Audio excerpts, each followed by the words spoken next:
Marino Keulen refuse de nommer 3 des 4 bourgmestres francophones de la périphérie bruxelloise. C'est une gifle pour les francophones.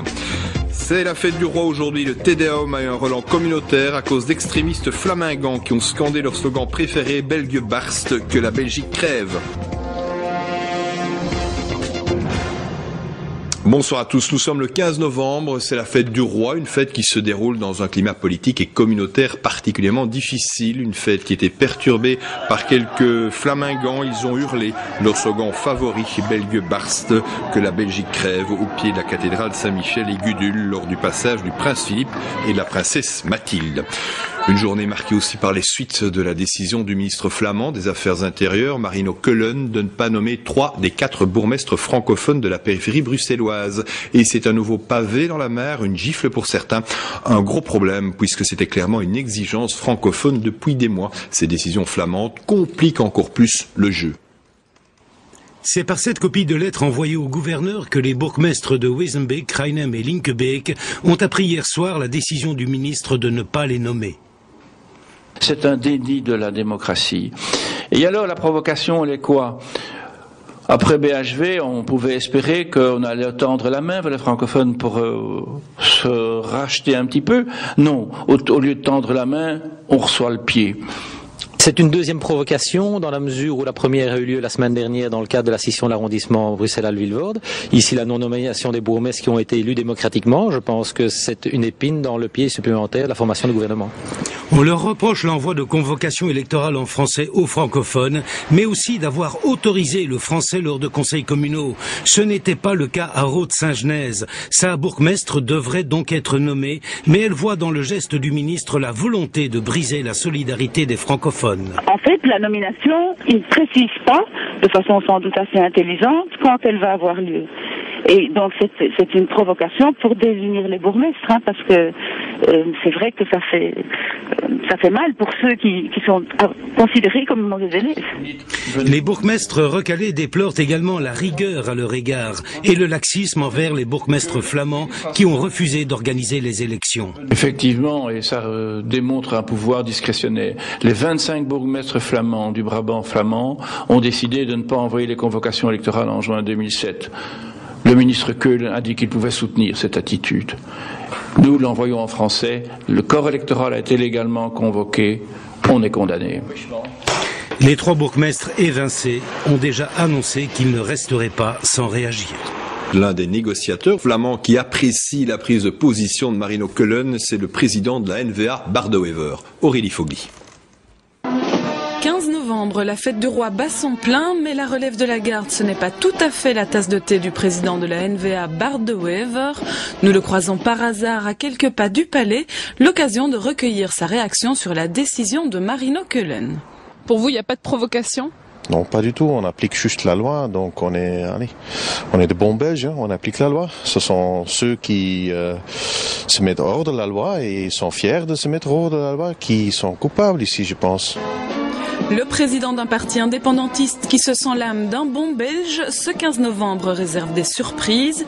Hier, la NV a proposé que la fête du roi ne soit plus un jour férié pour les fonctionnaires flamands.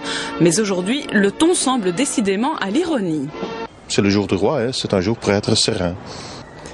Et pendant que certains assistent aux cérémonies, Bart De Wever reste attentif à la formation du gouvernement et surtout à l'avenir du président du FDF. J'ai entendu que Olivier Minguin avait annoncé qu'il allait quitter quand les bourgmestres n'étaient pas nommés.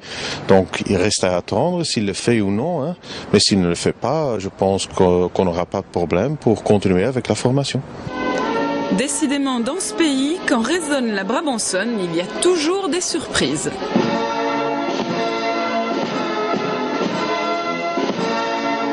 Lors du Tédéum de ce matin, il y avait essentiellement à l'intérieur des hommes politiques francophones. Ils ont bien sûr réagi à la non-nomination des bourgmestres. Reportage, Thomas Gadisseux. À l'entrée du Tédéum, difficile d'obtenir un commentaire flamand. Par contre, sur le parvis, les propos des francophones claquent. On considère également, comme tous les autres francophones, qu'il s'agit d'un déni de démocratie et qu'alors que nous devons, cette semaine-ci, renforcer la cohésion entre les communautés et donner des gestes d'apaisement, c'est un geste opposé qui a été donné. Une agression directe, inutile, commente même le PS, une nouvelle gifle pour tous les francophones. C'est une décision qui à la fois blesse une fois encore les francophones, qui vient à un moment incompréhensible. Et je pense que le plus important, c'est que tous les femmes et les hommes politiques travaillent pour sortir de la crise. Moi, je ne sais pas ce qui se passe au sein de la famille VLD, mais ils sont en train de négocier. On essaye de former un gouvernement, et puis par ailleurs, un ministre au gouvernement régional flamand est en train de mettre un coup de poignard dans le dos aussi de ceux qui veulent faire un accord. Une famille libérale flamande qui a boudé l'événement, tout comme la plupart des hommes politiques du nord du pays. Seul signe de consolation à cette fête de la dynastie, l'arrivée ensemble des deux présidents des assemblées. Joanne Montet, bonsoir. Alors, les négociations pour la formation d'un nouveau gouvernement sont toujours bel et bien à l'arrêt, c'est le moins qu'on puisse dire, et c'est pas l'épisode d'hier qui va donner un solide coup d'accélérateur. Non, on dirait bien que l'Orange Bleu a comme un problème avec la lettre M. M, le maudit, M comme mercredi, le jour de réunion de la commission de l'intérieur de la Chambre, le jour du vote de la scission de Bruxelles à Vilvoorde, le jour où les négociations se sont arrêtées. M comme Mayer ou bourgmestre de la périphérie, M comme Marino, Queulen. Trêve de hasard alphabétique, cette fois-ci les francophones de l'Orange Bleu ne peuvent plus dire qu'ils ont un problème avec le cartel CDNV-NVA. Le ministre Marino Queulen est libéral, Open VLD, et c'est lui qui a pris la décision de ne pas nommer les 3 bourgmestres de la périphérie. Et personne dans les partis flamands n'a contredit Marino Queulen. C'est exact, et même la NVA s'est réjouie dans un communiqué. Le CDNV s'est limité à dire qu'il s'agit d'une simple application de la loi. Mais il ne s'est trouvé aucun mandataire flamand pour juger la décision du ministre Queulen scandaleuse. À vrai dire, du point de vue flamand, le ministre de l'Intérieur ne fait que son travail, appliquer la règle à l'égard de bourgmestres récalcitrants.